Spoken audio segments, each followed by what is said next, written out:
bobongoli makanisi CCM na boyokani ya ministère ya finance pe ministère ya budget elongo na DGI, DGRAD, DGDA, DGRK pe lisanga ya bakongoli mpako ya bingumba ya mboka na biso babongisi kobanda mokolo mwa 11 septembre 2021 kino 11 mars 2022 kampani ya malendisi pona bufuti mpaku pe bokambi malamu ya misolomi ya leta na etando mobimba ya ekolo Congo. Poto tonga banzela ya kitoko. Balopitalo ya sika pona bapinga oyo esengeli mai na lotiliki ebonga bobola esila pe pona bolamu na biso nyonso.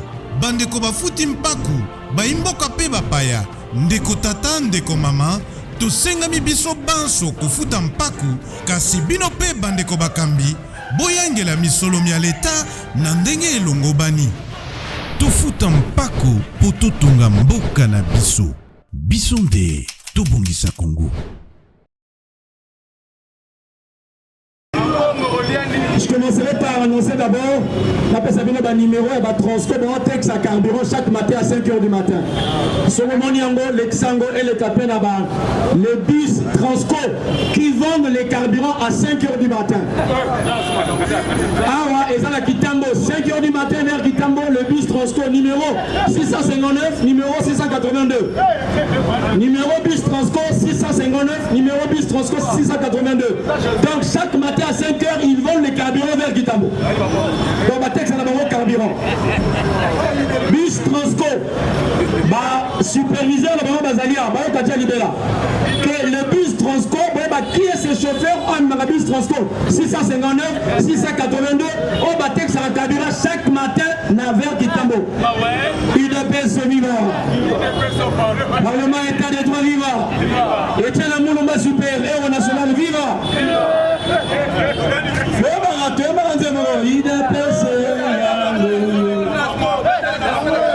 Transco, bus numéro 682, 689, texte à carburant chaque matin, Nagitambo. Bon, ma sangola, texte à carburant, ça a tellement attention, les carburants c'est pour le transport du peuple congolais.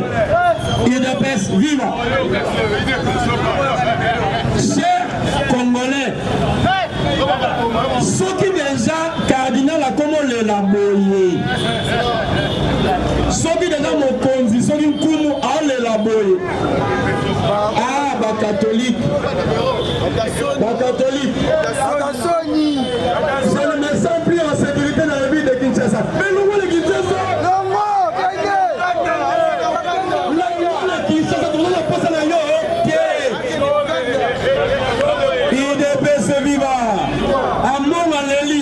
Il n'est plus en sécurité avec lui.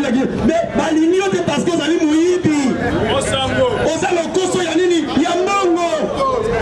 Vous allez les cardinaux, les cardinaux les plus honteux que nous avons connus en RDC.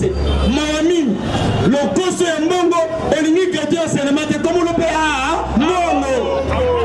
Mais puis de Mongo, exact. Mieux vaut au coquille ma ville à Kinshasa. Mais j'ai aimé quand même son analyse. Il dépêche de aller là-bas au parce que vos amis, il dépêche de anti-valeur. Il faut écouter ce qu'Ambongo a dit. Hier, il a fait une interview à Jeune Afrique. Il dit ceci. Depuis que l'UDP sont au pouvoir, nous assistons à une inversion des rôles. Oui, nous sommes plus à l'opposition, nous sommes au pouvoir. L'Église catholique qui a été toujours soutenue et même applaudie par ses partis, oui, lorsque vous étiez dans la normalité, fait aujourd'hui figure à l'épouvantail. Elle est devenue l'ennemi à abattre. Vous avez été témoin des bureaux, des attaques qui se sont assistés chez moi au bureau. Mais je dis une chose, les canaux monde s'est contredit par rapport à ma dire. Si quelqu'un hier t'avait soutenu et que là pour soutenir, c'est que toi tu es dans le mal. Il doit se vivre. Polikamouya, Zeni, et ça les Kamunabi sauté. Et ça c'est ma confession religieuse. Mais les lots, Botala, UDPS, a sangli côté politique. Lamuka, FCC, Bangonios, l'école des inciviques et des détraqués pour l'éducation et CIDE. IDPS a été contenir Lamuka, FCC, Bangotu Bakemo Banzi, côté de l'église. Église Kabwana, vous savez que les protestants sont sortis de l'église catholique. Mais le monde n'est pas habité, bon, ça va toujours mieux, c'est pour ça. Azuna catholique, na FCC, bon sang. Parce que Tobe Tabango, na bango côté politique, na côté religion, tout ressemble simplement au soutien bango qui est Libanda. Il n'est pas vivant. L'église FCC vient des églises catholiques. Babemba bango va protestant par rapport à Martin Luther. Lorsqu'il est sorti, il a protesté. Mais aujourd'hui, toi tu as protesté contre ces messieurs, tu t'associes, c'est qu'il n'y a plus de protestation. Vous êtes la même chose.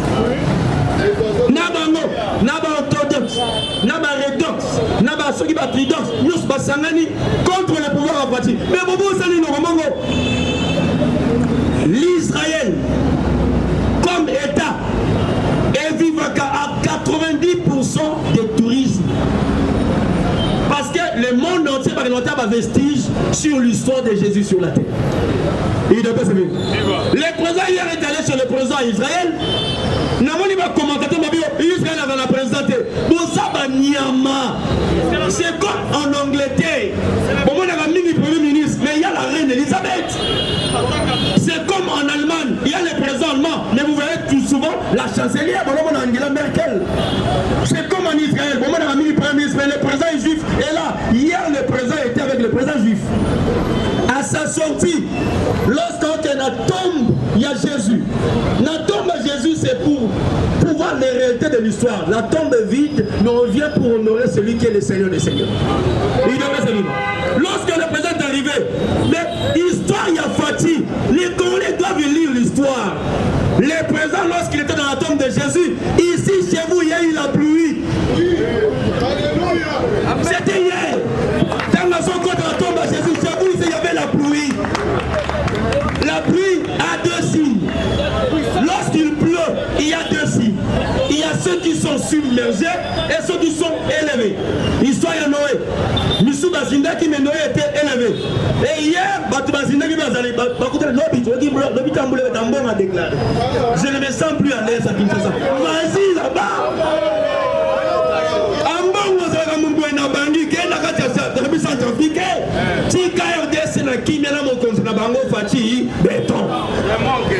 Il est un peu vivant.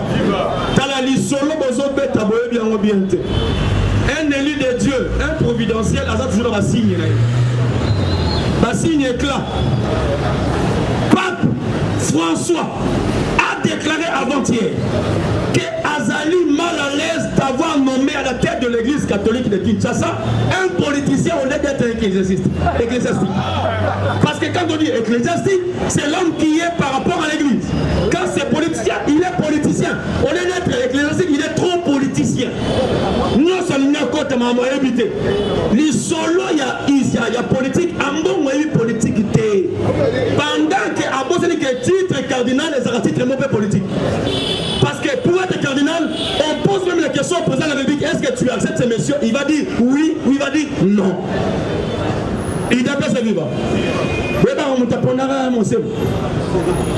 Comme cardinal, viens Ken Waza vivant. Évariste Bocha Baza vivant. Botou Nabango Ken Évariste na Rome. Bamona na bureau et pas à pape.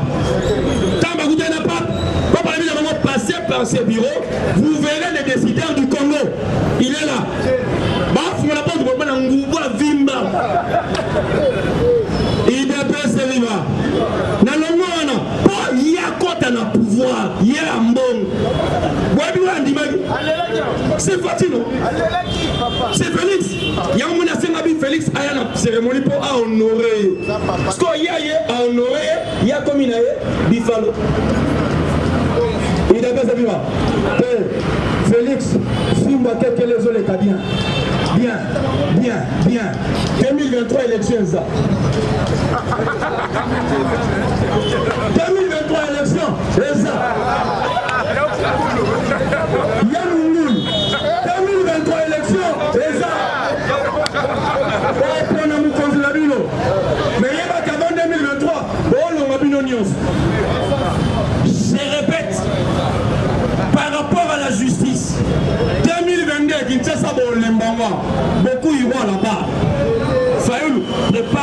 pour la prison.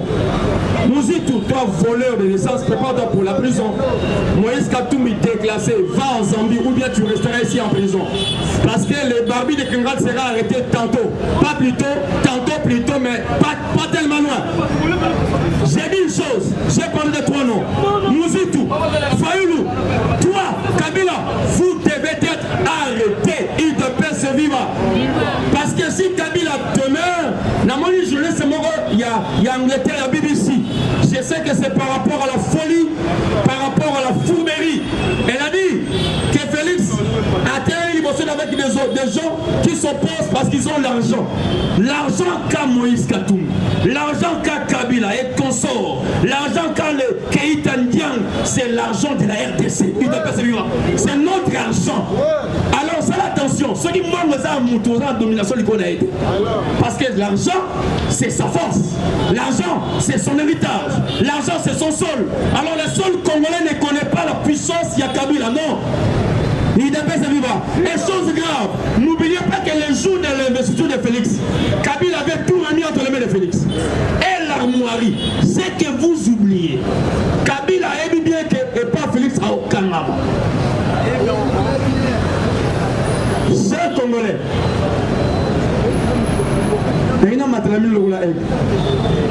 est-ce qu'on peut monter? On peut monter, hein? Armoirie, c'est la sorcellerie du Congo. Nakati armoirie, comment on a moutu en koi? Mais l'armoirie du Congo, ça a moutu en koité. La RDC, son armoirie, je dirais son totem. Les totems congolais, ce n'est pas le léopard. Les totems congolais, c'est l'éléphant. Papa l'a Chanik Bozar, oui bien ou bien. Papa l'a banque commerciale zaïroise BCZ. Comment ça BCDC? Les totems congolais étaient là, c'était l'éléphant avec ses ivoires. Il y a un moment au monde à l'Est. Les Rwandais avaient construit un hôtel mettant l'éléphant à genoux, tête à Tchelacebo. Pourquoi les Rwandais avaient fait cela? C'était un signe, c'était un message. Les grands Congo, on l'a fait agenouiller, tête basse. Mais les Rwandais ont oublié. Lorsque nous avons quitté la Zaïroise comme hymne national, nous sommes entrés dans Debout Congolais.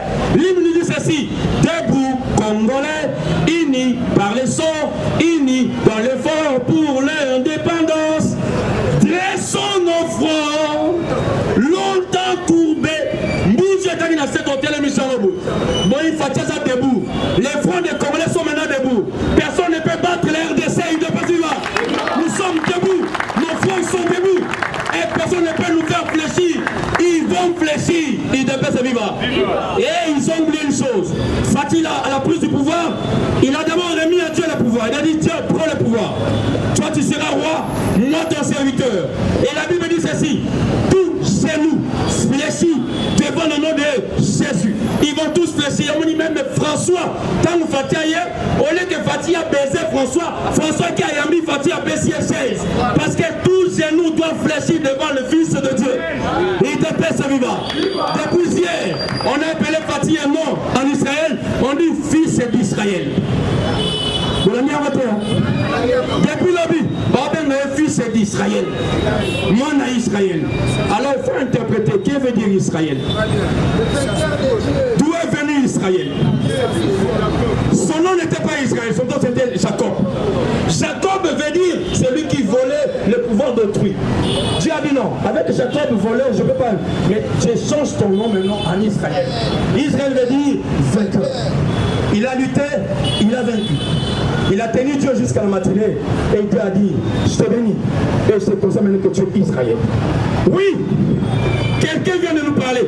C'est lui qu'on a injurié, placé de pantin. Aujourd'hui, affaire Koupi Bamonios, des professeurs des docteurs des cuisiniers des voyageurs des danseurs des tout. Les loyers, afin de si Bamonios on a fait, au Lingo Lingate, 2023, nous irons. 2023, nous irons. Coûte que coûte. Naloba qui a bien. Ils ont peur de deux choses. À part le recensement, ils ont peur de Kadima, ils ont peur de Kalouba. Kadima Sama vous donnera les résultats provisoires. Kalouba vous donnera les résultats définitifs. Lorsque Kadima dira, voici les points obtenus par le candidat numéro point. Fati, perdon. D'abord, le nombre de voix. Sur 10 millions de votes, Fati a obtenu 7 300 000 voix. Chef, on le précipité ma chef. Sur les 7 300 000 voix, il a 88,4%. Résultat provisoire. Tant qu'on passe à mon budget de recevoir, face à Daniel, maman va protester. Qu'est-ce que ça a le recours? Ouais, puis la cour constitutionnelle. Si on voit la Kaloubaro, Kalouba va passer à Bino, tant, parce que ça va décimer. Tant qu'on la cour vit, décide, est élu. Les recours qu'a introduit M. XXL étaient fondés, mais non, ont été acceptés. C'était recevable, mais non fondés. Voilà, madame, on va la couille, tout le monde va faire le hasard pour apporter un recensement à l'organisation. Daniel Saf.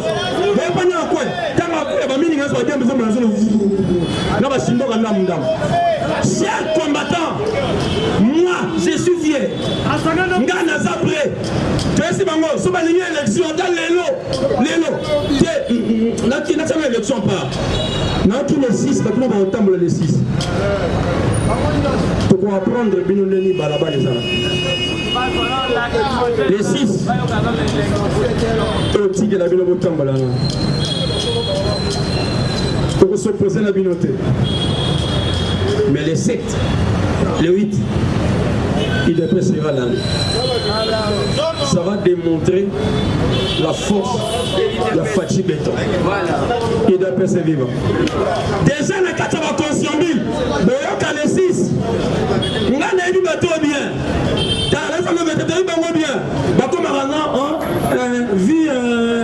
Nous reportons la marche à une date ultérieure. Maman, moi, ultérieure, ça sera ni antérieur, ni ultérieur, ni postérieur. Ça sera la date fixe.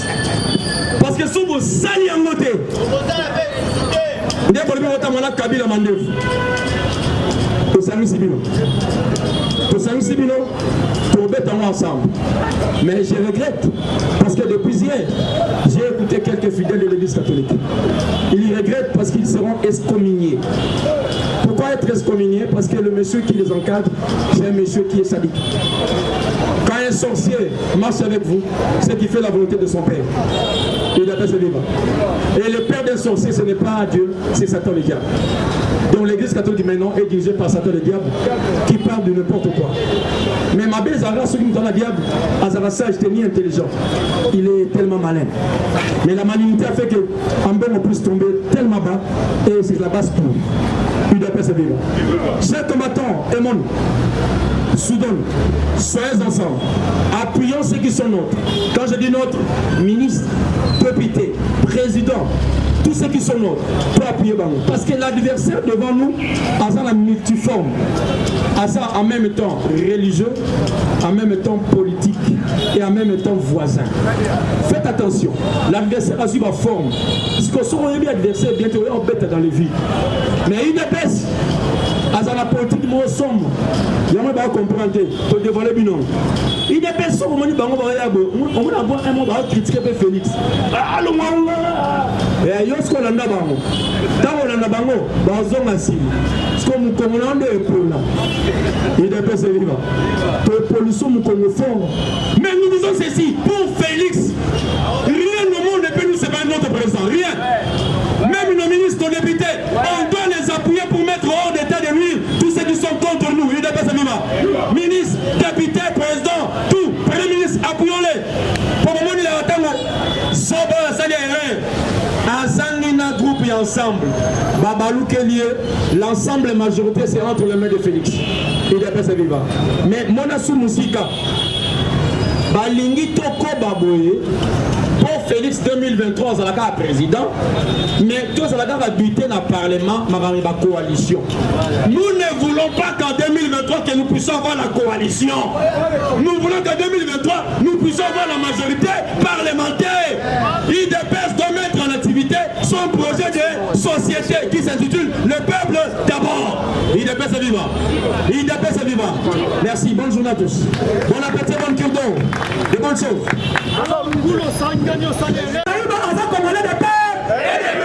Et puis Bazaïba Aza Jean-Baptiste à Congo.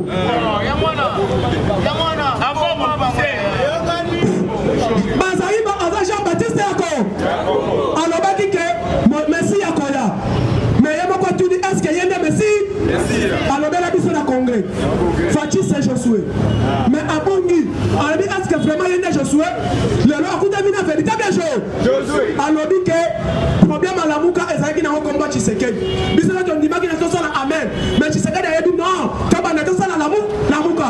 Alors dit bise na futo to profiter na mode Tshisekedi na cher. Le loi tozongeli mona nda. Fisi ya pa. Papa ne commande Tshisekedi chino. Bébé et des mères. Ya fallu bene.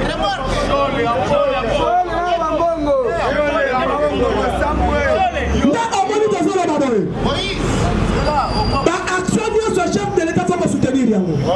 Sauvons la République démocratique du Congo. Au moment de télé qui dossier Aram, Baba c'est la besoin de récupération politique. Mais te démontrer que Ram et ça registre les appareils mobiles, beaucoup profiter de la moitié. Il va sur la politique, il va continuer à Katouana.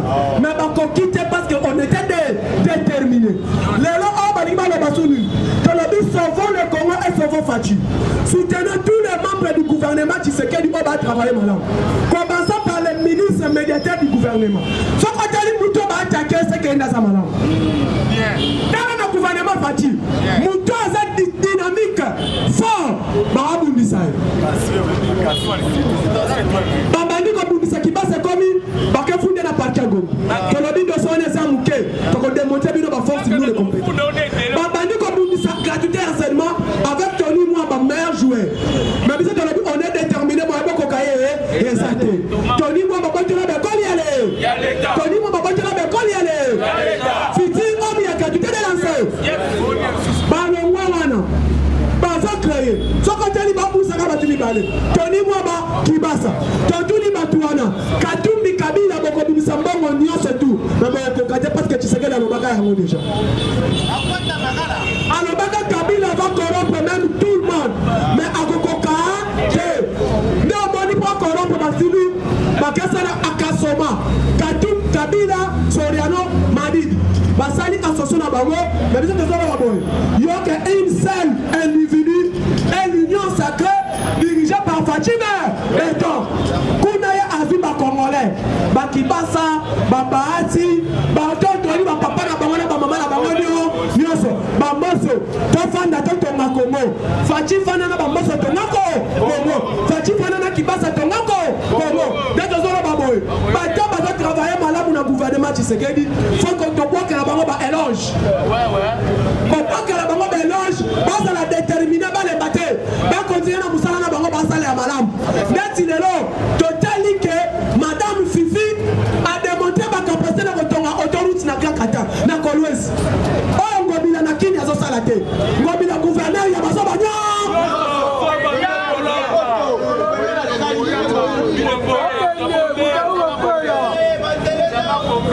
Ngobila gouverneur ya baso banyo. Kofi kite to la bi ya baso banyo. Ba gouverneur baso ba ende mukonzi na ba. Capitaine ya gouverneur ya baso. Ya baso ba. Ngobila. Fifi Masuka capitaine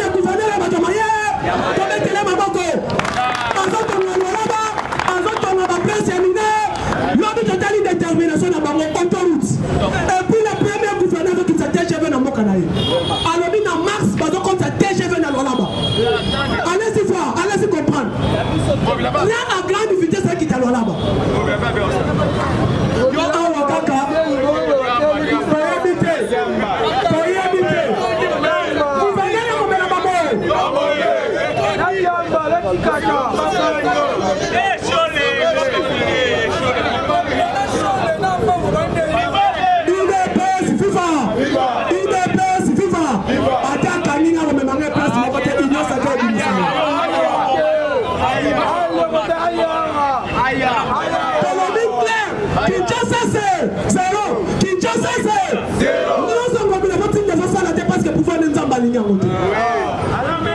Le clan de force, Fachi Asimba Makina. Simba Yosa gouverneur aussi Makina.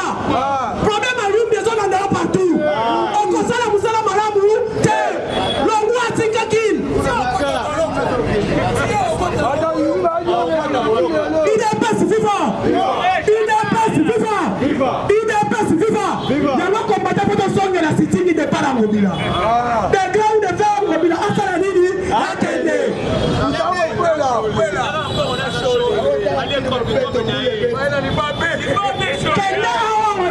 Avant comme à Wakadina, les cas, l'autre façon qui dit, Maïwana est bâti 4 ans. Et si la gâté, pourquoi Maïwana comme un Maï Chatinigo? Maï solo comme un Maï Chatinigo? Alumakaso. Solo.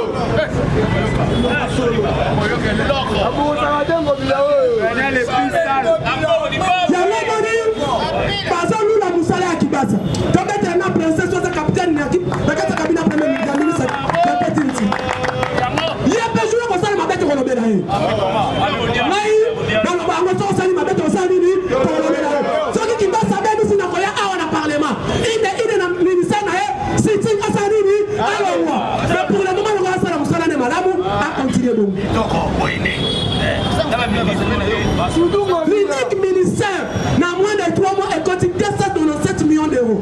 Et ça, gouvernement ministère Yakibas. Quand on a clair, RAM n'est pas une taxe, mais c'est un projet. Projet, on a voté qu'on a gouvernement sortant.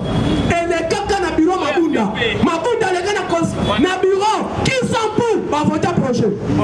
Si comme nous votons, mais là, il pas le ouais.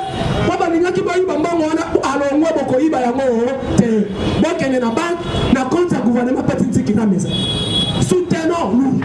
Dans le Bible, semaine prochaine, sitting à la ministère au Bassam Salaté. On commande à on a gardé ce milieu. Pour faire de la Yawana, pour que la Wana, si on va faire la déclaration à Saladini, allons moi, IDPS, viva. Il y a moins de vie à la Zoya, il y a la mise en concession de 2000 francs, 1000 francs. On te connaît en fait de ça la sitting, on a. Rien ne comme on a le besoin cadastre. Papa, nous sommes venus du Bouddha.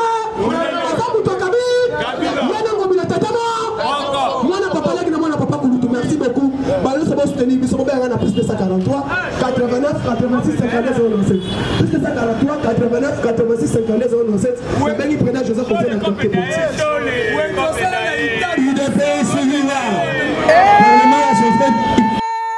Papa, maman, nini yangoko établissement les greniers okokuta yango wapi na boulevard poids lourd entrée de l'eau numéro 27 établissement les greniers unique établissement na kata ville province de Kinshasa établissement les greniers suka établissement les greniers bakoyamba yo kuna et papa Laurent na mama na nous bapesio ya kolia pe ya komela na établissement les greniers bazoteka en gros pe na détail na établissement les greniers prix ezali ya Paris pe na Bruxelles na établissement les greniers le peuple d'abord na établissement les greniers ti na établissement les greniers